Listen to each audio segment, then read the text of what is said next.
Hi guys, today we will talk about how to fix or how to solve the problem of EBA English app. You will go to settings and you will enter. Here in this list you can click on apps, default apps, app settings. In this list you can search about EBA English app. After that, in this page of app info you can click on first stop and you can click OK. Here we'll enter to the window of storage. Then you can click on clear cache.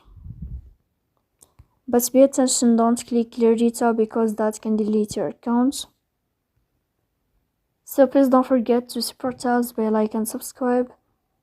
See you next time in another video and thank you for your attention.